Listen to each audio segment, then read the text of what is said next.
But I'm wondering, I mean, at the end of these 3 months, if in the 4th month an IED goes off, wouldn't people say your 3-month deadline didn't work? No. Why not? You know what? I will tell you I was expecting it. How? Why? That is asymmetric battle for you. It may never be completely silent until the next 10 years. When I mean completely silent, from time to time you hear one bomb here. So what 6 months you hear another bomb here. So what was time? It will be boiling down. What was the 3 months meant for? Or what is this 3 months order meant for?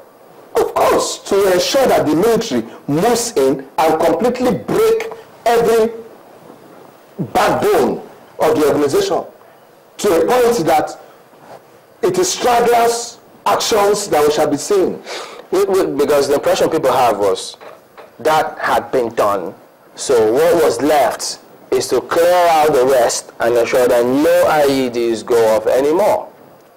Look, when we sit at fora as this, I expect us to tell ourselves the plain truth. My brother, this is not a conventional warfare. Let's get it. This is a war where commanders could emerge at any time from anywhere with their own thinking. In other words, we don't expect to finish this aspect in 3 months. This other aspect, not that you brought in. You want... Well, people need to be realistic of what to expect. Of course! And it is a realism that I'm trying to paint to you. And what is that realism? That the president has said 3 months, fine. Does not mean that after 3 months, if we sit down in 1 year, you will not hear one bomb somewhere from one backyard. Is that what the president really wants? No. But of course, look. Let us be fair to the president and to the military. They are doing a fantastic job, which will lead us to a point where we can now go to sleep. Within that 3 months that the president is saying, we can now sleep comfortably. All right? That after 6 months, 9 months, or 1 year, you hear one bomb here or so. Has Nigeria not been suffering such calamities before?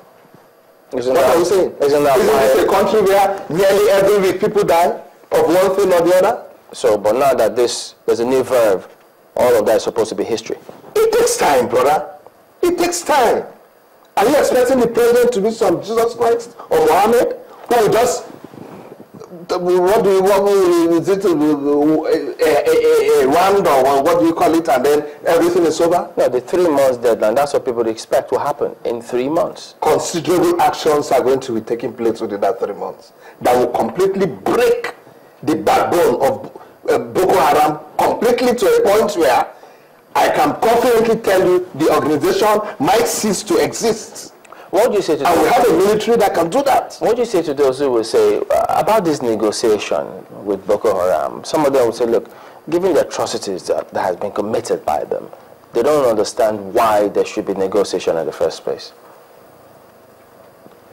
We need to negotiate because we have something at stake. We have our peace at stake. We have our girls at stake. I want you to understand something. Bringing back those girls to a greater extent has a psychological effect on us as Nigerians and even the international community that is out there waiting for this girl to be brought back. It will be a big plus on us, not just on the president alone and commander-in-chief, not just on the Nigerian military, but even we as citizens, that we are able to bring back our girls, whether we are negotiating for them or we are carrying out a rescue action or whatever. The most important thing is that we want these girls back safe, and it will be a thing of pride to all of us. Because eventually, now that yes, they're going about this with their clear directive or what is expected of them, would you say that that will be complete if the public out there don't know what to do in terms of putting in place basic security as we'll expect to see in those motor parks, the churches, the mosques? You are bringing it to a point I would really have loved to talk on. Our soft targets nationwide till this moment, as far as I'm concerned, are not receiving the sort of attention we expect them to receive. I still see motor parks that, one, are not even fenced. I still see public places, or let me keep using motor park as an example. I still see motor parks that don't have physical presence of security men, whether they are private security or public security. You still see motor parks that don't have such things.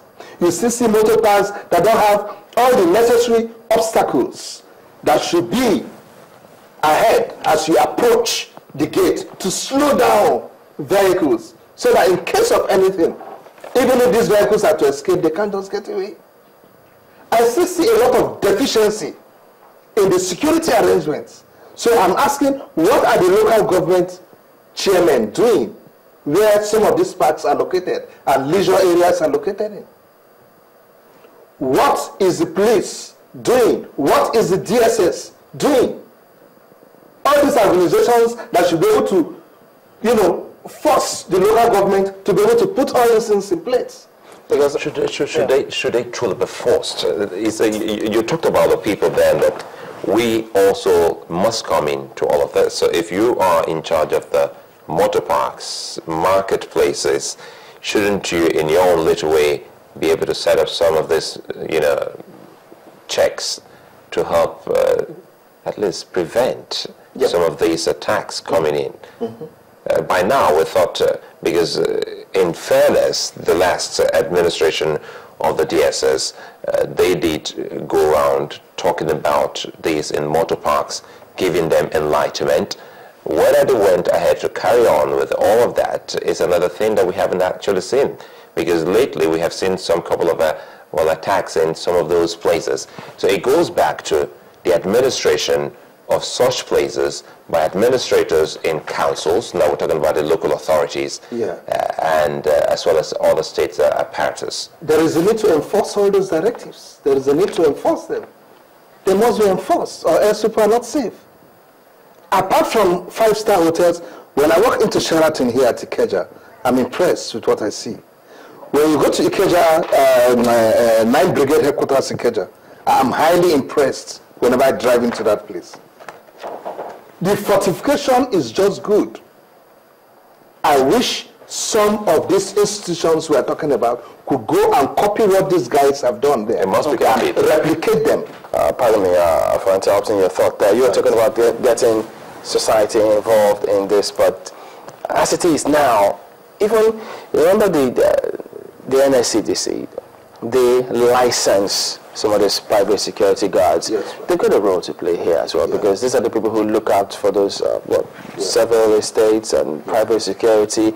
But many don't seem to see that kind of impression, that knowledge, that urgency being perhaps passed down to several other areas. Or should they just limit their role to, yes, we'll license you, you know the training, go ahead and do whatever you will?